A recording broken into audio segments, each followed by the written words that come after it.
नमस्कार दोस्तों, एक बार फिर स्वागत है आप लोगों का हमारे चैनल पर। दोस्तों आज हम आए हैं राजस्थान के झालावाड़ डिस्ट्रिक्ट में चाचुनी गांव में।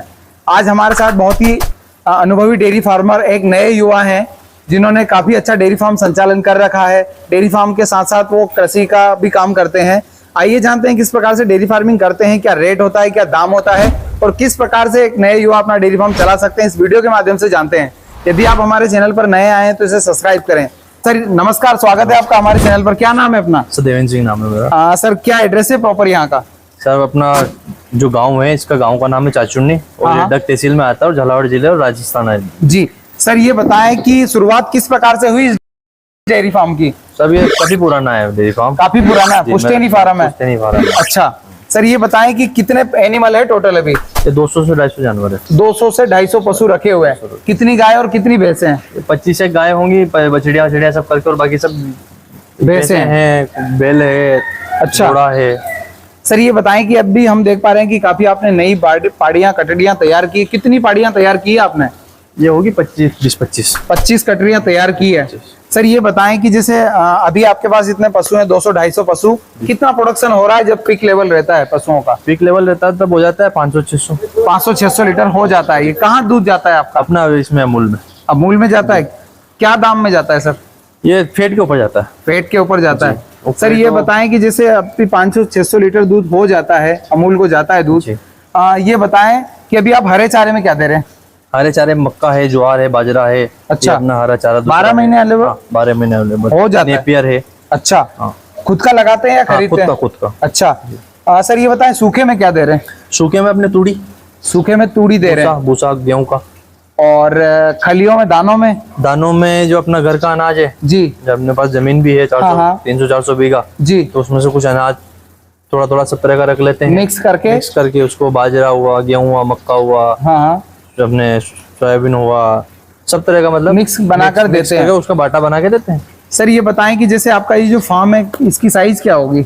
ये 7 से 8 बीघे में है। 7 से 8 बीघे में बना रखा है, जिसमें चारा, सूखा, स्टोर रूम सारे जी।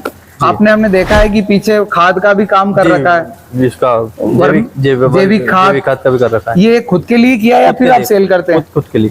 अच्छा सर ये बताएं कि इतना बड़ा फार्म आप चलाते हैं, कितने लोग इसको मैनेज करते हैं? कितनी लेबर रखी है आपने? यहाँ पे लेबर है साहब, वैसे तो 15 एक लेबर है। अच्छा, बाकी इसको मैनेज करने के लिए 3 आदमी फिक्स है। 3 आदमी। सर टाइमिंग क्या रहता है सुबह फीड का और मिल्किंग का? मिल्किंग का सुबह 5 बजे।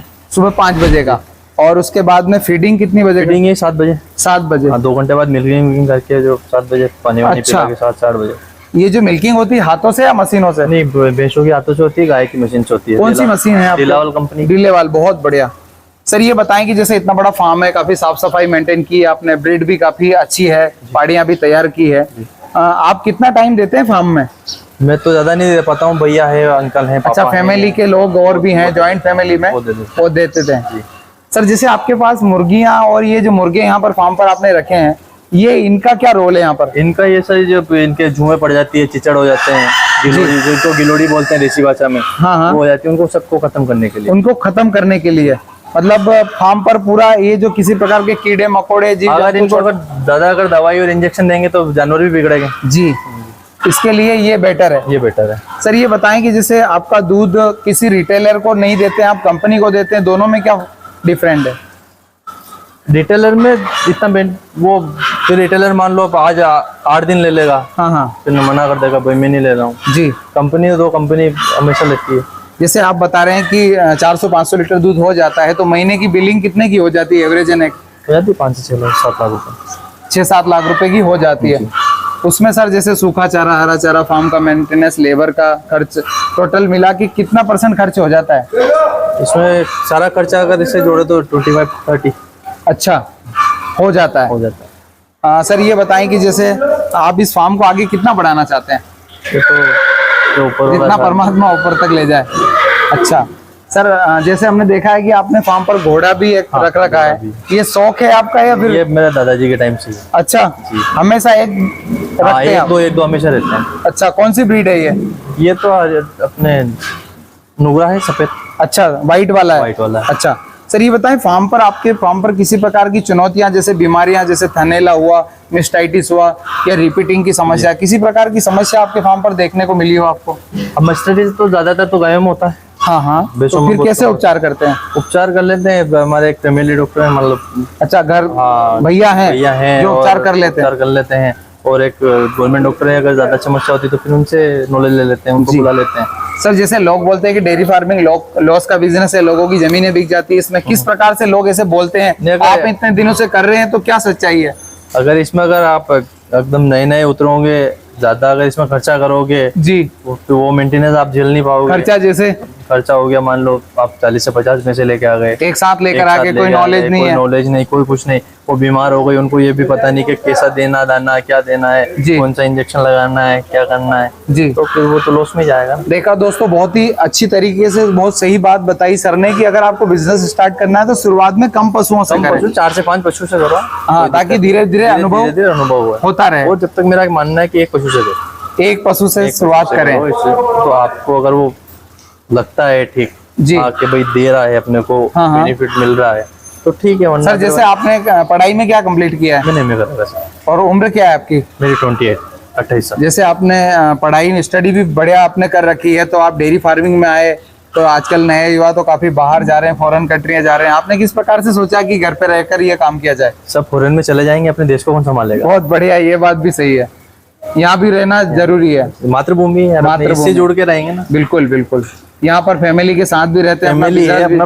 घर परिवार है, अपने मिलने वाले, अपने रिश्तेदार सब यहाँ ले जाएंगे। फॉरेन चले जाएंगे, क्या कर लेंगे? वहाँ भी यही पैसा कमाना है, 1 लाख 2 लाख 3 लाख रुपए तो कमा लेंगे मंथली, इससे ज्यादा नहीं कमा पाएंगे। बिल्कुल, उससे ज्यादा अपन यहाँ कमा लेंगे अगर कमाने वाला होगा जी। सर इसके साथ में आपके क्या, आप डेयरी फार्म से साथ साथ क्या काम करते हैं आप? हार्वेस्टर भी है। अच्छा, हाँ, उसको किराए से भी चलाते हैं। अच्छा, उसको भी रेंट पे चलाते हैं। जेसीबी मशीन है, डंपर है, पोकलेन है। अच्छा, और की जमीन भी है, खेती भी है जी, 400-500 बीघा जमीन है। अच्छा, काफी एग्रीकल्चर लैंड भी काफी है आपके पास, तो उसमें पूरी फैमिली के लोग? हाँ जी, हमारा ज्वाइंट फैमिली है। हाँ जी, पापा और 5 भाई है जी, ज्वाइंट फैमिली है, मतलब एक ही जो चूल्हा बोलते हैं, तो एक ही चूल्हे पे खाना बनता है। बहुत बढ़िया। 40 से 50 मेंबर का खाना, लोगों का मेंबर का खाना बनता है। सर ये बताएं कि जैसे गाय और भैंस आपने दोनों रखी है, दोनों में फायदा किसमें है? भैंस में ज्यादा फायदा है। अच्छा, भैंस में ज्यादा फायदा है, कैसे? गाय में थोड़ा बीमारी के चांस ज्यादा है, मर जाती है जी, फैट कम आता है। गायों में वो समस्या नहीं होती है। गायों में, भैंसों में वो समस्या नहीं होती है, फैट अच्छा आता है, दूध भी अच्छा देती है जी। और गाभिन होने में भी कोई, क्रॉस होने में भी कोई दिक्कत नहीं आती है, इनको क्रॉस होने में दिक्कत आती है जी, इतनी जल्दी हीट पे नहीं आती जितनी जल्दी भैंस आती है। तो देखा दोस्तों किस प्रकार से एक नए अपना डेयरी फार्म चला रहे हैं। सर आपने समय निकाला हमारे दर्शकों को इतनी अच्छी जानकारी दी, इसके लिए बहुत बहुत धन्यवाद आपको।